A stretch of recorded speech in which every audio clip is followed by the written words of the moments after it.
Каждый игрок любит раздачи, в которых он понимает, что находится впереди, а основная задача состоит в выборе лучших сайзингов для сбора value. В такие моменты покер кажется простым и понятным. Правда, это впечатление быстро рассеивается, когда в ходе одной и той же раздачи твоя рука несколько раз меняет свое положение относительно диапазона соперника. Такие партии способны вызвать яркие и далеко не всегда положительные эмоции. А эмоции, как мы знаем, нередко приводят к ошибочным решениям. В новом разборе мы снова возвращаемся за столы главного события декабрьского фестиваля Тритон Покер, ставшего открытием этапа в SOP Paradise. Итак, в главных ролях Пол Фуа по прозвищу Босс, организатор и один из владельцев бренда Тритон, культовая личность для международного покера, серый кардинал мира подпольных ставок и один из самых влиятельных любителей карточных дисциплин. Впрочем, за столом главного события собственного фестиваля он всего лишь один из рядовых участников, традиционно отличающийся обаятельной скромностью, яркой харизмой и прекрасным покерным интеллектом. Последнее подтверждается банальным фактом, что бизнесмен, представитель скорее старой школы покера, и даже близко не знает, что такое оптимальная стратегия. И это не мешает ему на равных соревноваться с настоящими акулами современности, которые постоянно посещают его фестиваль. Дэвид Коулман, американский регуляр, представляет как раз новое поколение, пришедшее в покер в середине 2010-х. На данный момент насобирал почти $9 миллионов призовых только в живых соревнованиях. По результатам его пока рано относить к топам мира хайроллеров, но самые значимые достижения пришли лишь в прошлом году.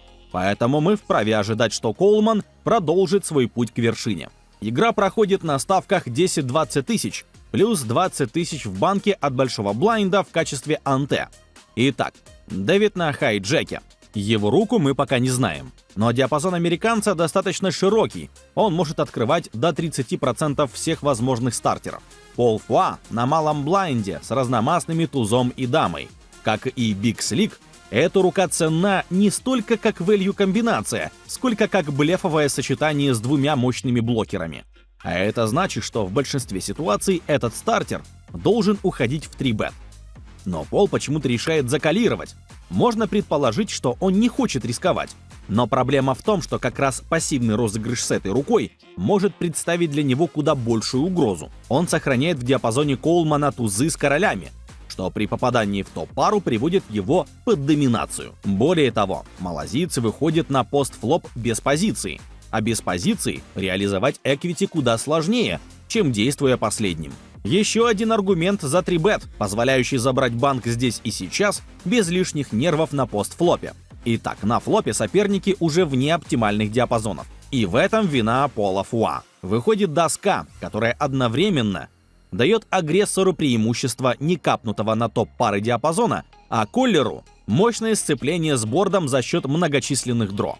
Это в вакууме. На практике у бизнесмена топ-пара с высоким, но не лучшим кикером, а также бэкдорная флеш-дро. На такой доске ни о каких донк-бетах речи быть не может.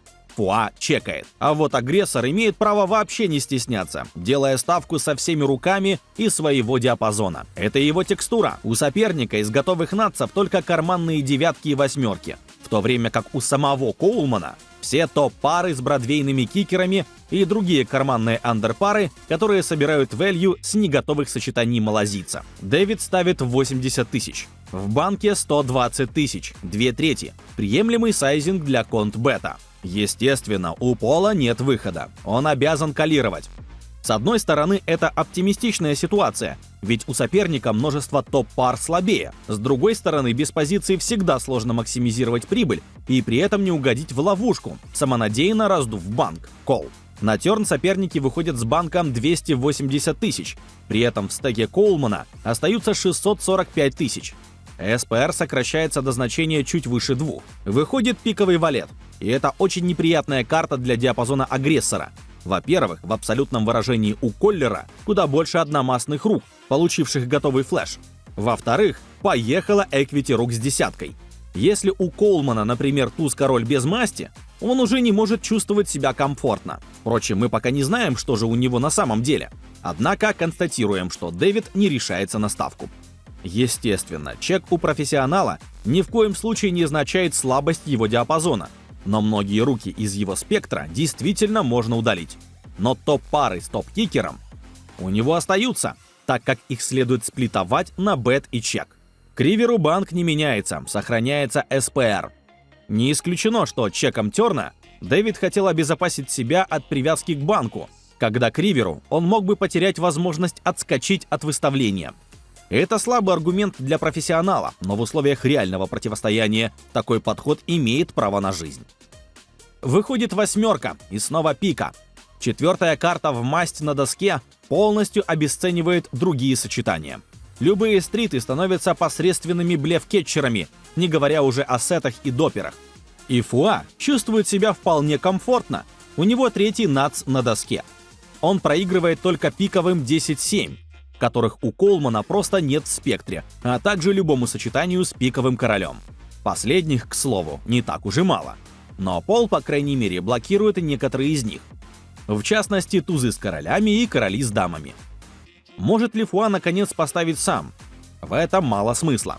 Блок-бетом маленького размера он минимизирует себе ожидания, так как получит кол только от некоторых стритов и флешей младше.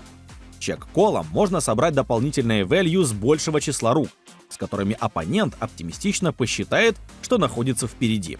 Итак, чек. Что предпримет американец? Он ставит 190 тысяч. Это почти 68% от банка. Довольно крупно. Неужели это пиковый король? Вовсе не обязательно.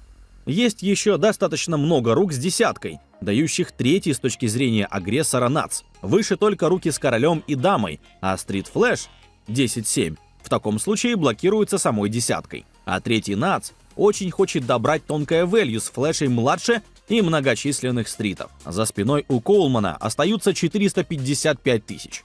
Может ли Пол позволить себе чек-рейз? В теории без проблем. Только с чем его соперник уравняет повышение. Очевидно, что даже руки с пиковыми десятками он, скорее всего, выбросит, так как на кону выживание в турнире. Тем более, что имидж босса скорее нитовый, чем агрессивный. Поэтому с пиковой дамой лучшим вариантом будет банальный чек-колл. Собственно, Фуа уравнивает и показывает карты.